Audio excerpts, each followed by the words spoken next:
a modo de ejemplo, los principales delitos societarios que en este caso podríamos centrarlos en aquellos de falsedad documental, de imposición de acuerdos abusivos o lesivos y los delitos de denegación de derecho a los socios. Dicho esto, por ejemplo, el delito de falsedad documental, brevemente, sería aquel delito que castiga a los administradores de hecho o de derecho por falsificación de cuentas, falsificación de informes, por faltar a la verdad a la hora de preparar certificaciones. Esto es un caso, por ejemplo, muy evidente aquí hace unos años que ocurrió con el caso Bankia. Bankia, por ejemplo, fue una institución financiera, Caja Madrid, una institución financiera que para salir a bolsa infló la contabilidad, falseó documentación, pasó los filtros de auditoría, pero luego resultó que no era del todo transparente. Es decir, ahí podríamos estar en un caso de un delito societario y habría que depurar la responsabilidad penal de la propia empresa.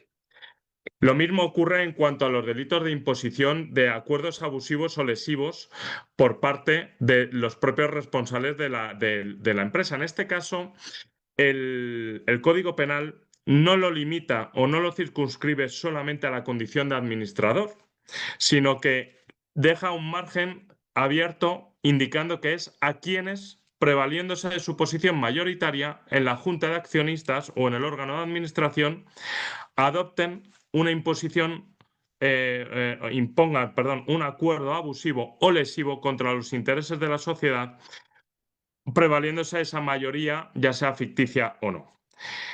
En definitiva, aquí ya estamos viendo cómo ese delito especial que iniciábamos anteriormente de administradores de hecho o de derecho, pues queda un poquito más abierto a los socios o a los partícipes de las juntas de gobierno. Esto evidentemente tiene una limitación clara y directa, que son, por ejemplo, aquellas salvedades expresas de voto. Es decir, aquella persona que haya votado en contra de la adopción de ese acuerdo, en un procedimiento penal bastará con la acreditación de ese acta, de ese voto, para excluirle de cualquier responsabilidad penal. Porque estos delitos, la responsabilidad penal, no es solamente solidaria de aquellos que adoptan la decisión, sino también se particulariza en quienes participan activamente. Por lo tanto, la defensa penal en aquellos casos en los que se haya votado en contra de la adopción de los acuerdos bastará simplemente con la acreditación de esa voluntad contraria, pero debe ser de manera expresa. Los delitos, por ejemplo, de negación de derecho de votos, pues básicamente son, por darle una pincelada, las situaciones en las que aquellos administradores, pues de hecho o de derecho, niegan el ejercicio de cualquier derecho a cualquiera de los socios, sin tener causa justa al efecto. Y relacionado con el procedimiento de Bankia, de Caja Madrid que he citado antes, estaría también el delito que supone una obstrucción a las actuaciones inspectoras en aquellos casos en los que tratamos de empresas reguladas en el mercado. Deben pasar filtros, deben pasar controles, pues aquellos que obstaculicen a esa labor inspectora. Por lo tanto, aquí nuevamente observamos que no solamente es un administrador de hecho o de derecho, puede ser un responsable financiero, un director jurídico, es decir, cualquier responsable de cualquier área empresarial que tenga capacidad de obstaculizar, entorpecer, falsear, es decir, en definitiva, poner impedimentos a una buena llevanza del control por parte de la administración pública. Con carácter particular, cabe hacer especial mención, aunque técnicamente no es un delito societario, aquí en España no lo es desde la reforma del 2015, el delito de administración desleal.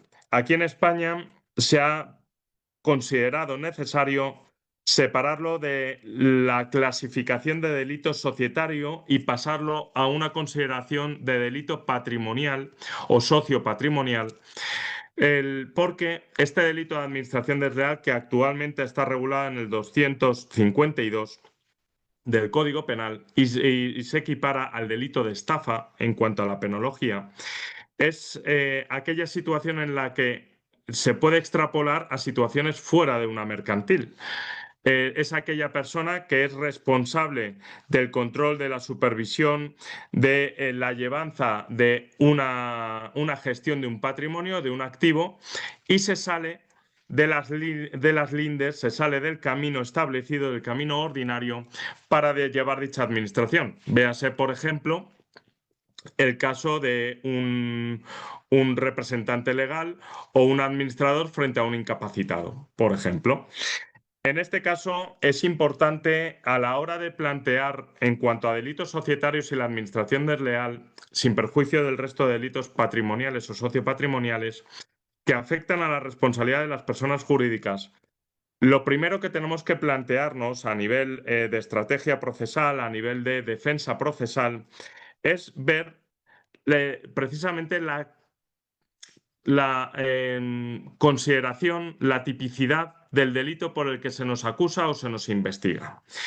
Y esto quiero hacer aquí una especial mención porque precisamente recientemente en el despacho hemos tenido 2, 3 procedimientos en el que ha habido una confusión por parte de las acusaciones en cuanto a la linde que marca el delito de administración desleal frente al delito, por ejemplo, de apropiación indebida. Y es que en conflictos societarios no podemos olvidar que a veces estamos hablando de disposición de dinero, de gestión de pagos, de gestión de cobros, y a veces se confunde lo que es la administración con la apropiación indebida. En este caso, en particular, hubo una absolución por la audiencia provincial porque se trataba de una cadena de estética, de dental estética, donde eran 2 socios mancomunados y uno de los socios, administrador mancomunado, perdón, y uno de los administradores,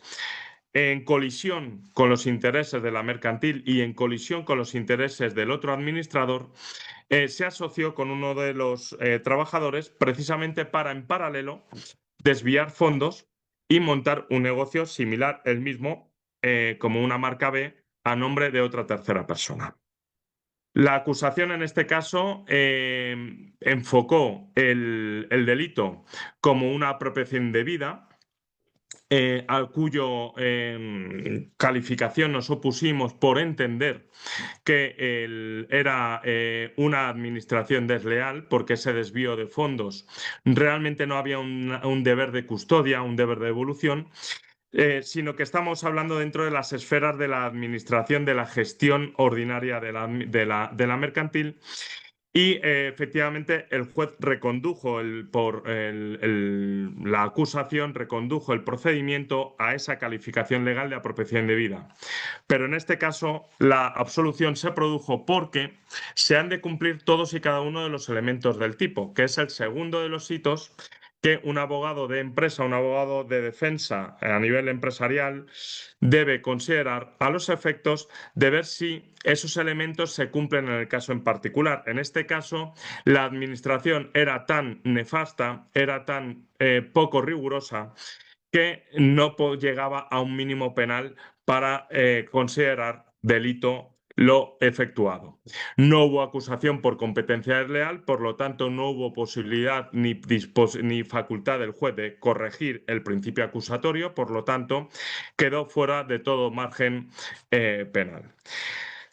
Dicho esto, es importante que entendamos que cuando tratamos de delitos a nivel empresarial, la responsabilidad no es solamente del sujeto individual, sino que pueden llamar a la empresa como ente responsable precisamente por los delitos cometidos en el seno por los distintos trabajadores o responsables de la empresa. Si pasamos, por favor, a la siguiente diapositiva. Bien, en este caso es importante entender que la defensa, la única defensa que tiene la empresa en estos procedimientos es demostrar que tiene un modelo de prevención penal. Es la única posibilidad para poder acreditar que la empresa, con carácter ex ante y con carácter ex post del delito, ha cumplido de una manera relativamente ordenada de manera relativamente rigurosa, con unas labores de control, de prevención en el día a día de la empresa. Es decir, estamos hablando que debe de tener unos elementos organizativos empresariales como medidas de vigilancia y control que han de ser idóneas para prevenir los delitos y, en caso de que se produzcan, ver qué conductas, ver qué comportamientos ha tomado la empresa para paliar, para corregir esas rupturas de medidas de seguridad que se han producido en el seno de la misma. Esto es importante porque la empresa no solamente se juega la responsabilidad penal, que puede ser multas, puede ser prohibición de actividad, puede ser cierre empresarial, sino también estamos hablando que puede tener un coste reputacional y a veces este coste es muy superior al coste de las multas. Y a veces estamos hablando de delitos tan sumamente sensibles y fáciles de cometer, eh, no porque se quiera, sino porque una empresa no puede estar, o un administrador, un consejo de administración, un órgano de control, no puede estar 24/7 detrás de todos los trabajadores. Evidentemente, depende del nivel de empresa, pues estaremos hablando con una estructura más compleja, más sencilla y por lo tanto con mayor nivel de control. Pero es evidente que la responsabilidad ha de ser defendida y evacuada en este sentido del cumplimiento normativo. Y solamente cabe esta línea de defensa.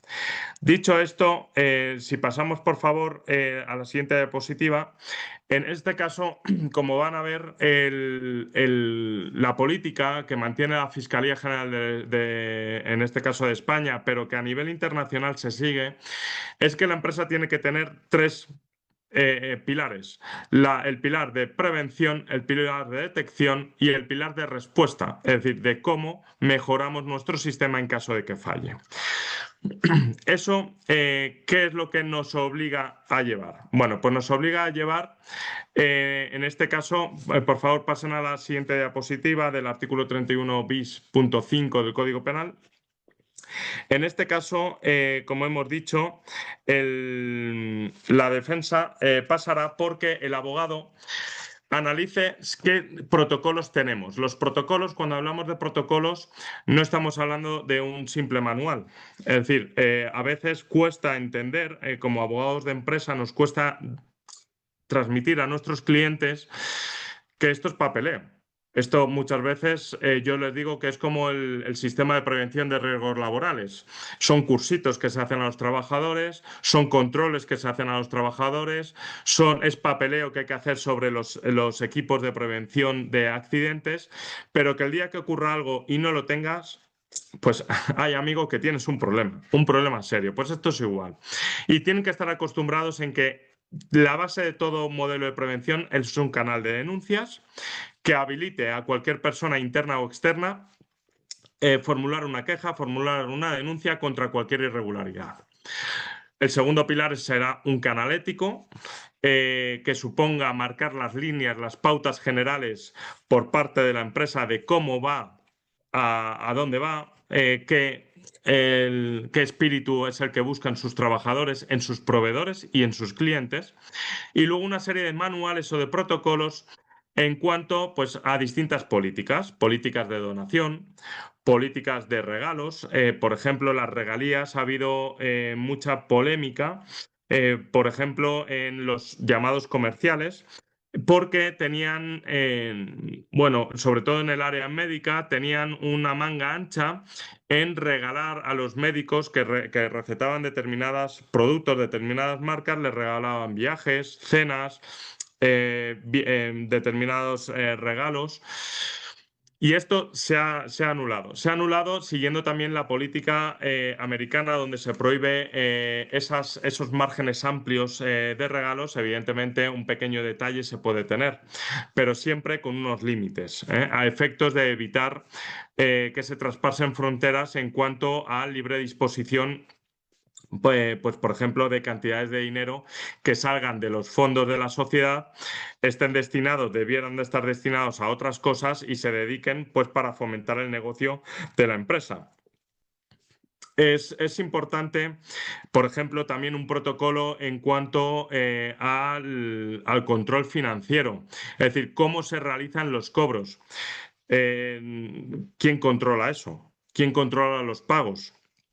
eh, Acreditar los proveedores, es decir, todas las personas o todas las empresas que trabajen con la nuestra deberán estar supervisadas, deberán estar controladas, deberán firmar un convenio o un acuerdo de mismas políticas que nosotros a efectos de entender que estamos alineados. Y esto es lo que hay que enseñarle al tribunal. Al tribunal hay que enseñarle que la empresa cuenta con todos estos medios y que está documentado y que se hace formación a los trabajadores. Aquí en España ha habido mucha deficiencia técnica en cuanto se limitaban los abogados a elaborar los protocolos, cortas y pegas o de carácter genérico y ya está, tengo el protocolo y eso me vale. Y no, señor. El juzgado dice, perdón, los tribunales dicen que tienen que ser eficaces, eficientes, de la mejor manera posible. Evidentemente no podemos obstaculizar a una empresa, pero sí debemos exigir que haga formación, que haga conciencia al trabajador, al medio trabajador y al alto directivo. Y ahí entra la figura también muy polémica en cuanto al compliance officer o agente de cumplimiento normativo, que actualmente en las empresas lo que han hecho es meter abogados junior, abogados jóvenes que puedan moldear sin entender ni ese abogado ni la empresa la real función del compliance officer, que no es otra cosa que controlar al órgano de dirección o supervisarlo, supervisar y controlar a los órganos inferiores para que todo, digámoslo así, que sería como una auditoría, lo que conocemos todos como auditoría financiera contable, pues una auditoría legal, ¿no? Lleve a esa auditoría. La defensa penal, por lo tanto, a nivel técnico, a nivel procesal, cuando nos encontramos con un delito a nivel empresarial, pues pasa por acreditar esta metodología y esta política al juzgado. Pasen, por favor, a la diapositiva octava. En esta diapositiva, pues básicamente es la línea que debemos acreditar al juzgado. Es decir, que tenemos conocimiento y formación, que se ha hecho ese mapa de riesgos y por lo tanto se han adoptado los distintos protocolos, que se elaboran esos documentos y se entregan porque deben de estar informados a los trabajadores, a todos, absolutamente a todos. Y una implementación del sistema. Cuando falla, ¿qué hacemos? Y es que a veces como abogados no podemos pretender la absolución de la empresa, ni mucho menos. Perdón. Lo que como abogados tenemos que intentar lograr siempre es mejorar la postura procesal.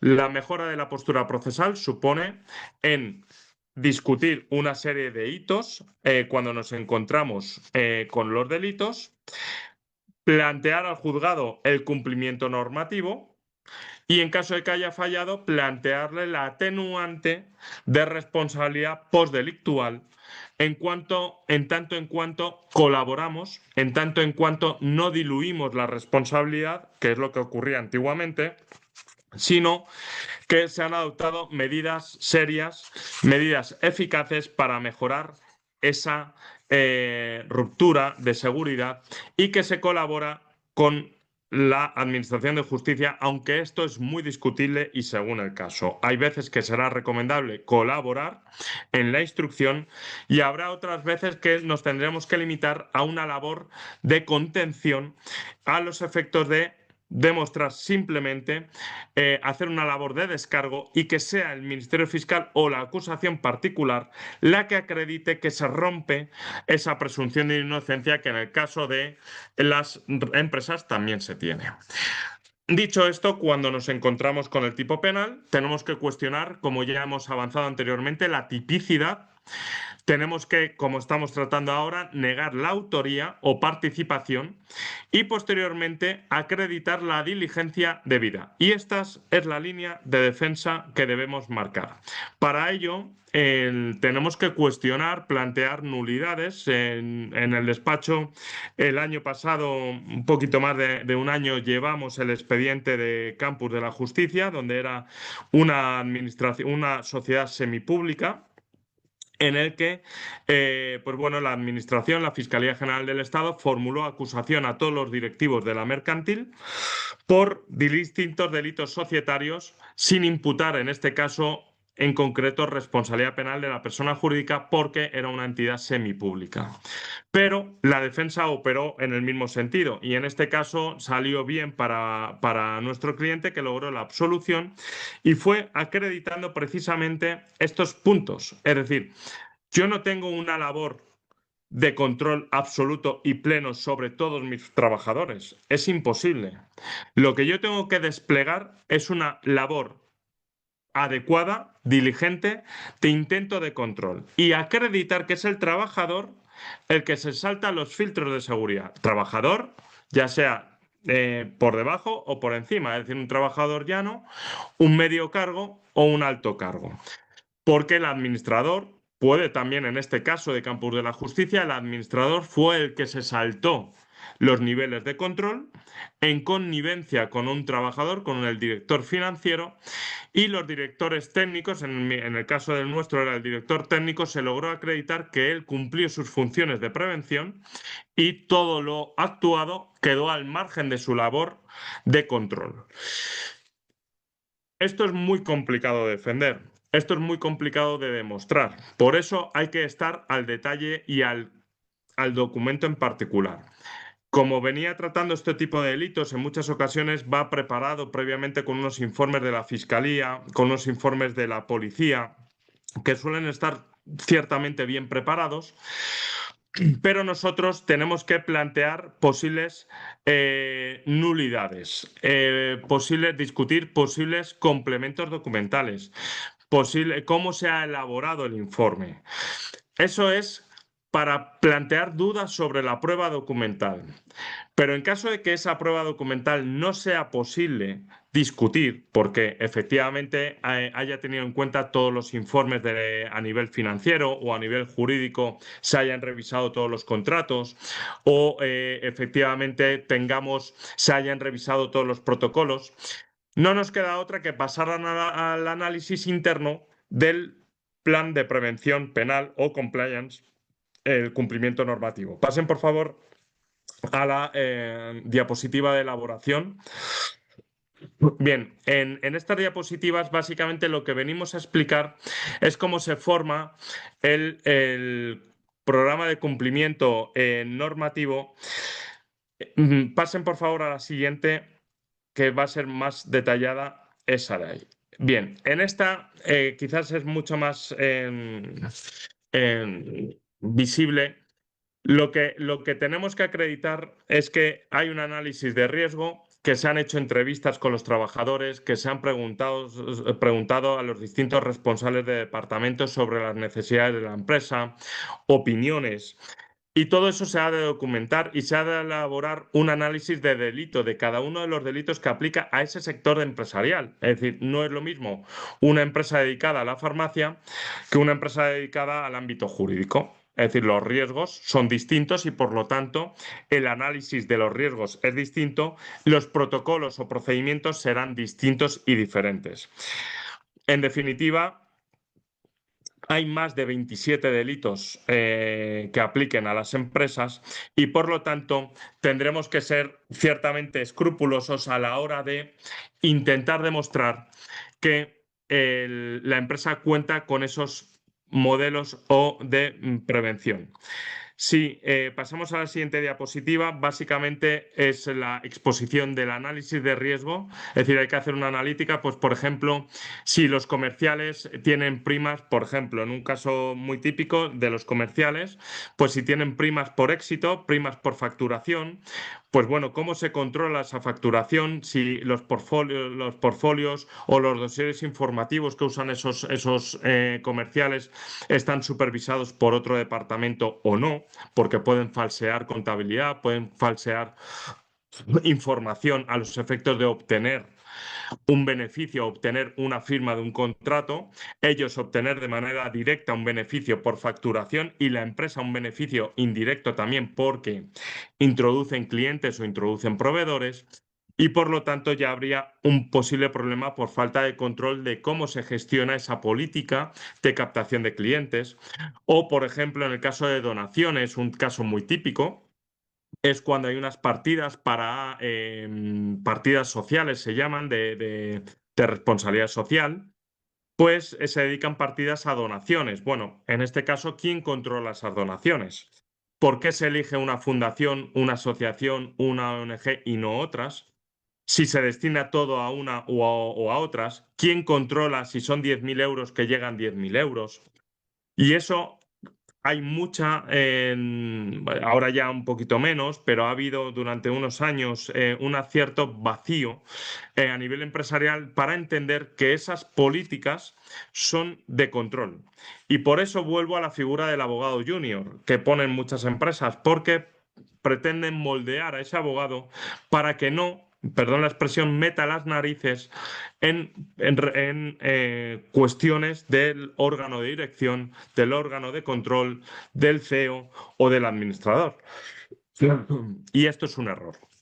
Entonces, pasaríamos, por favor, a la diapositiva 13. En este caso, lo que he pretendido es transmitiros cómo los modelos de prevención penal deben quedar detallados a nivel interno para que sean eficaces y eficientes y cómo lo tiene que ver el juzgador. Y el juzgador lo tiene que ver de esta manera, que es analizando delito por delito, área por área del departamento de la empresa y estableciendo un criterio valorativo del tipo de riesgo, en base a si es un riesgo remoto, si es un riesgo asequible. Pasaríamos a la diapositiva 15 y adoptaríamos medidas de control. Pues, por ejemplo, lo que hemos hablado antes sobre el doble, los dos ojos a la hora de hacer pagos o hacer donaciones, o un control, por ejemplo, informático a la hora, es decir, desde un ordenador se puede cometer a día de hoy todo tipo de delitos, absolutamente casi todos. Y por lo tanto puede haber un control, y es recomendable de hecho que lo haya, un control informático sobre las navegaciones que se hacen, el acceso a las páginas web, que se puedan monitorizar determinadas reuniones, determinadas conferencias. Y eso tiene que estar reflejado en esos manuales que se va a llevar a la fiscalía, que se va a llevar al juzgado, para lograr determinar dónde, quién y cómo se ha saltado esas medidas de control. Como hemos dicho con anterioridad, hay en ocasiones que no podemos evitar el riesgo, la comisión del delito. Pasen por favor a la diapositiva 16. Bien, en este caso, la priorización de riesgos puede quedar, por ejemplo, como un riesgo bajo, un riesgo medio. Si tuviéramos un riesgo muy alto, la empresa tendría que haber adoptado ex ante un sistema, un procedimiento que rebajase a un grado medio. Un grado alto sería tolerable, pero un grado medio sería lo ideal, el riesgo penal. Pero si, por ejemplo, estamos en un grado medio, en un grado bajo y por lo que sea no se ha podido parar el delito, el abogado defensor tiene que estar a lograr acreditar que la empresa ha tomado posteriormente las funciones y las labores necesarias para mejorar el programa o el procedimiento de cumplimiento normativo. Y esto es así porque el riesgo cero nunca existe, eso estamos, creo que no hay discusión, pero el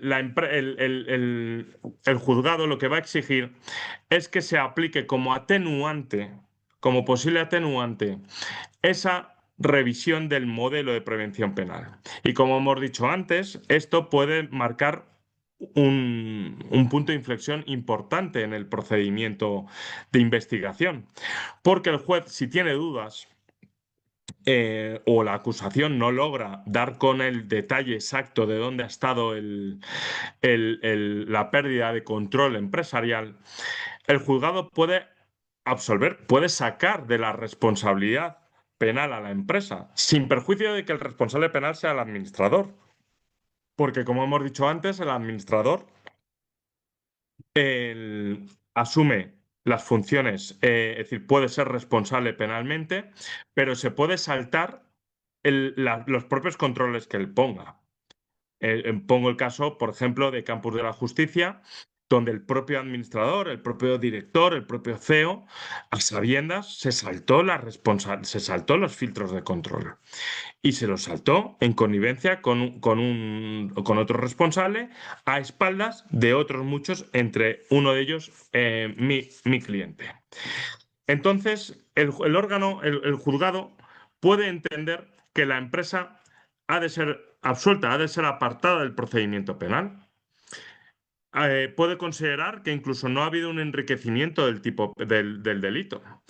Y eso marcaría la diferencia en cuanto a las multas que se imponen a las personas jurídicas, que puede dar lugar al cierre de negocio.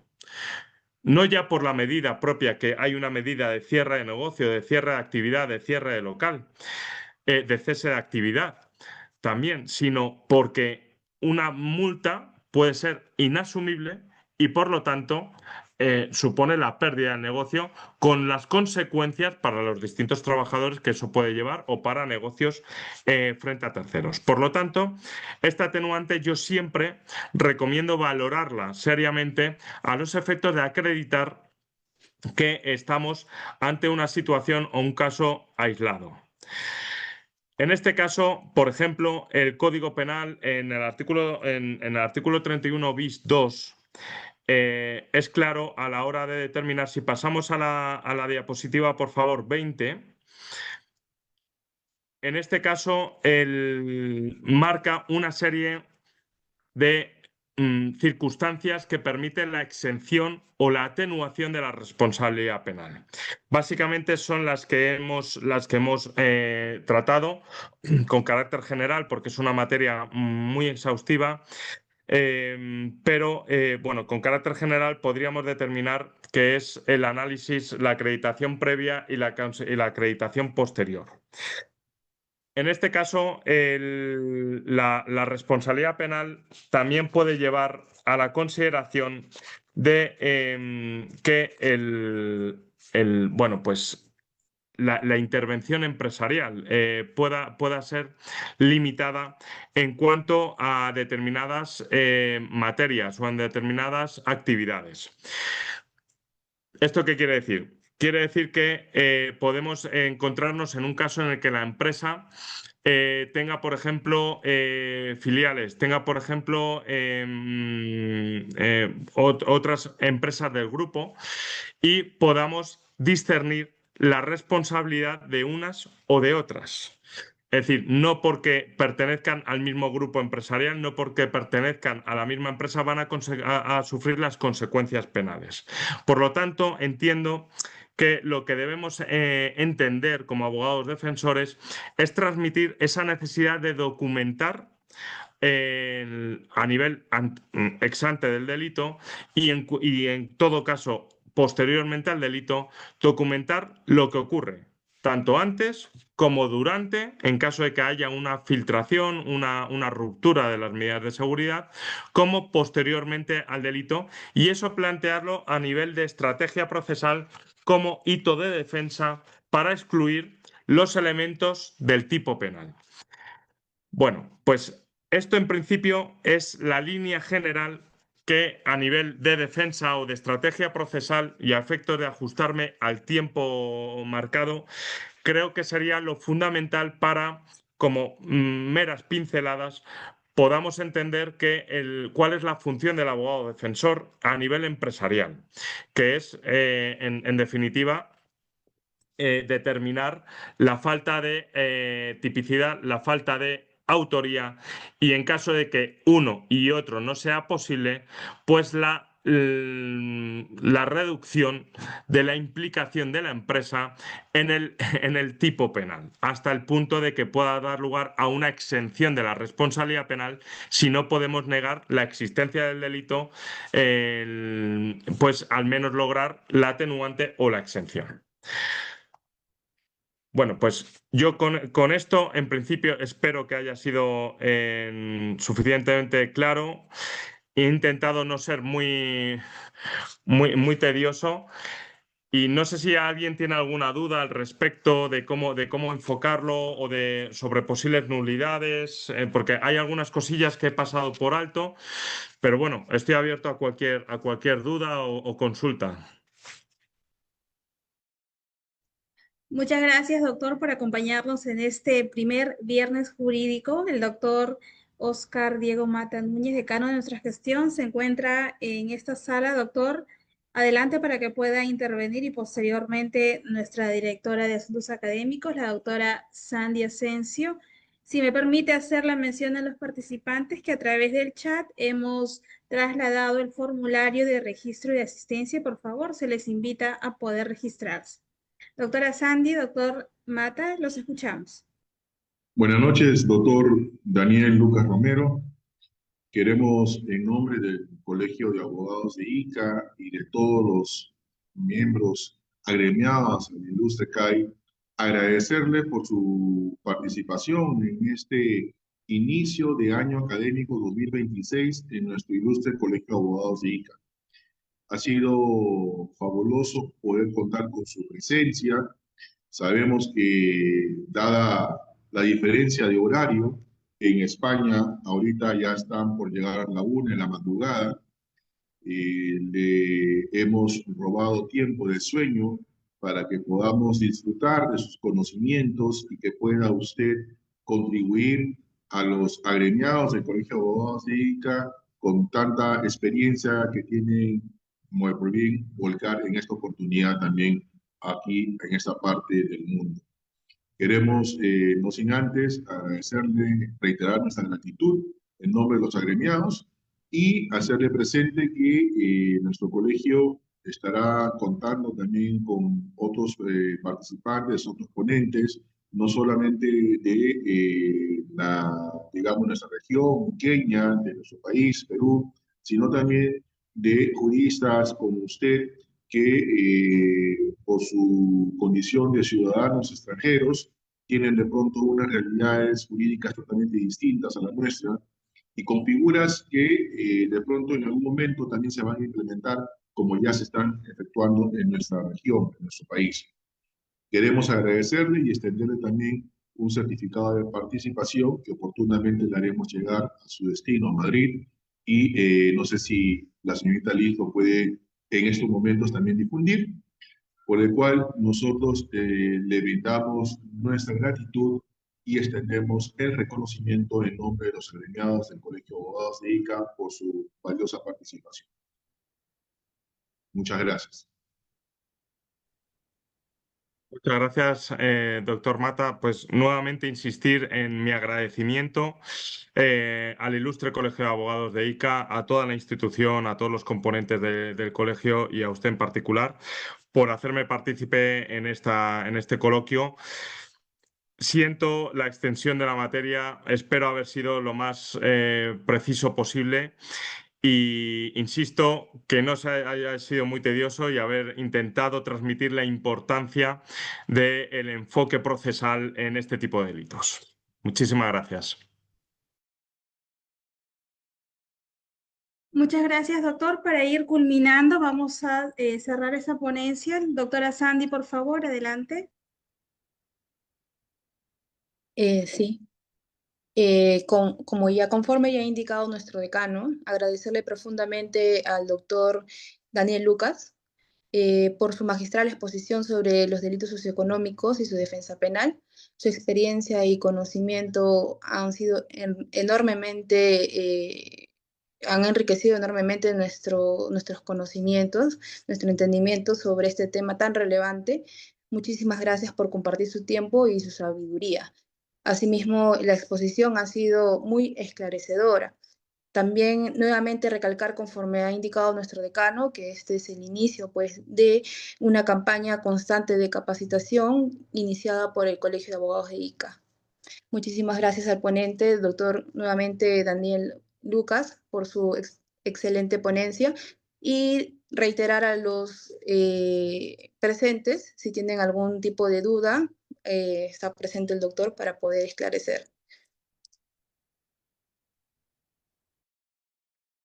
Así es, doctores, mientras esperamos alguna consulta de los participantes a través del chat, permítanme a los presentes leer el contenido de ese certificado. El Ilustre Colegio de Abogados de ICA otorga el presente certificado al doctor Daniel Lucas Romero por su destacada y activa participación en calidad de ponente en nuestro primer viernes jurídico con el tema delitos socioeconómicos y su defensa penal, evento académico organizado por nuestra Dirección de Asuntos Académicos del Ilustre Colegio de Abogados de ICA. Esta actividad de actualización contribuye de manera significativa al fortalecimiento y actualización de los conocimientos de toda nuestra comunidad legal. ICA, 16 de enero del presente año. Este certificado lo firma nuestro decano, el doctor Óscar Diego Mata Núñez, y nuestra directora de Asuntos Académicos, Sandy Asensio Román.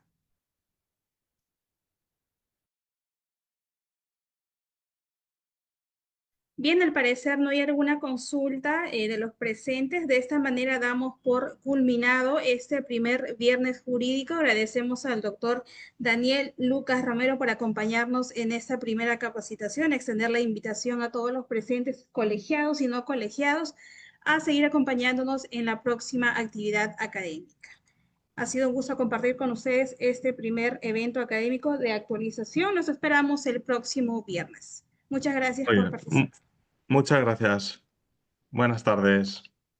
A usted, doctor, muchas gracias. Esperamos poder contar con usted en una próxima clase.